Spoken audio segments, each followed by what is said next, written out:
বলে না, বিবাহিত মহিলাদের কাছে আই লাভ ইউ এর থেকেও তিনটে ভালো শব্দ হচ্ছে নো কুকিং টুডে। আজকে হচ্ছে আমার সেই একটা দিন যেদিন বর বলল ওই রান্না করবে, আমি নয়। আজকে আসলে ওর নিজের নিজের ট্রেডিশনাল গুজরাটি ডাল খেতে ইচ্ছে হয়েছে, সেজন্য আজকে ওটাই বানাবে। আর আমি ওই গাঁদাগুচ্ছের গুড় দিয়ে ডাল বানাতে পারি না, আর আমি খুব একটা খেতে ভালোবাসি না, কিন্তু খেতে খুব একটা খারাপ হয় না, আর ও বানায়ও খুব ভালো।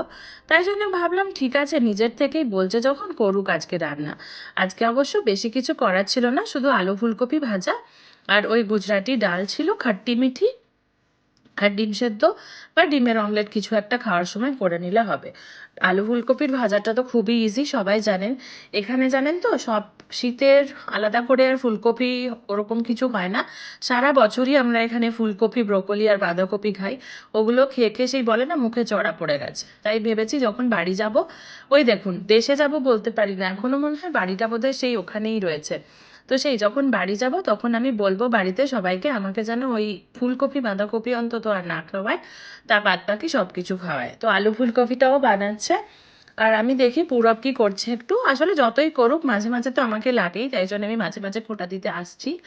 পূরব কি করছে দেখি, ও কি খাবে দেখি। ও নর্মালি ফুলকপি আলুটার এই শুকনো শুকনো ভাজাটা খেয়ে নেয়, কিন্তু তাও ওকে সবসময় চোখে চোখে রাখতে হয়। আসলে ওই যে বলে না, খুব শান্ত হয়ে গেলে তখন একটা মুশকিল, যতক্ষণ আওয়াজ পাওয়া যাচ্ছে ততক্ষণ ভালো, কিন্তু যেই আওয়াজটা বন্ধ হবে পাওয়া যাবে না। ওকে আমি জিজ্ঞাসা করছি যে ওই হুইল শেপ পাঁপড়গুলো খাবে কিনা। পুরব যেহেতু প্রচন্ডভাবে কার অ্যাডিক্ট, সেজন্য যে কিছু গাড়ির মতো দেখতে হলেই ও খেয়ে নেবে। এগুলো চাকার মতো দেখতে, তাই আমি জানি ও খাবে। তাই আমি ওর বাবাকে বললাম যে একটু পরে তেলে একটু ভেজে দিও। আমি আসলে তেলের জিনিসগুলো ভাজতে আমার খুব ভয় করে, আমি ওই জন্য এখনো ভাজি না। আর আমার বর কিন্তু খুব ভালো রান্না করে।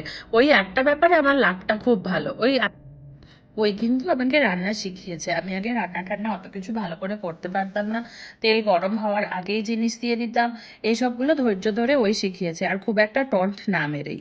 সারাদিন পর যখন দুজনের দেখা হয় তখন শুধু সংসারিক কথা ছাড়া অন্য কোনো কথা আর থাকেও না, আর বলবার ইচ্ছেও হয় না।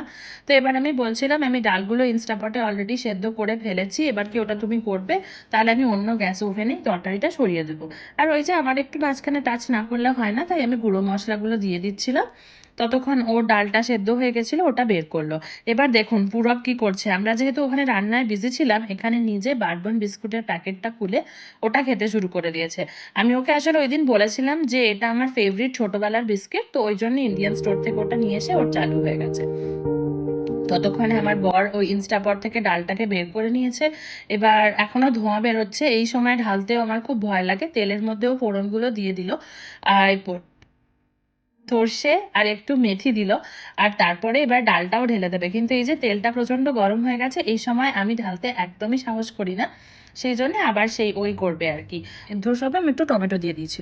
আমরা আসলে পুরপের জন্য আলাদা করে কিছু বানাই না, চেষ্টা করি যেটা আছে সেটাই বানানোর আর সেটাই খাওয়ানোর।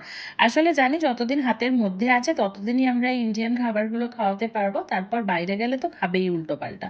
জানেন তো, আমাদের এক পরিচিত আছে, উনি যখন বারিটো বানান তার মধ্যেও বিভিন্ন সবজি দিয়ে দেন। ওই আর কি, রুটি তরকারিটাকেই একটু মেক্সিকান বিভিন্ন সস দিয়ে বানিয়ে বাচ্চাদেরকে দিয়ে দেন। এখানে অলমোস্ট আমাদের রান্নাগুলো রেডি হয়ে গেছে। এবার হচ্ছে সেই খাট্টি মিঠি ডালের মেন প্রধান আকর্ষণ, সেটা হচ্ছে এই গুড়টা। এরা কিন্তু খুব আখের গুড় ইউজ করে।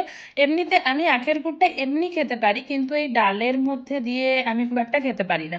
কিন্তু টেস্টে খুব বেশি যে হেরফের হয় সেটা খুব একটা কিছু হয় না, বাট একটা খুব সুন্দর ফ্লেভার আসে।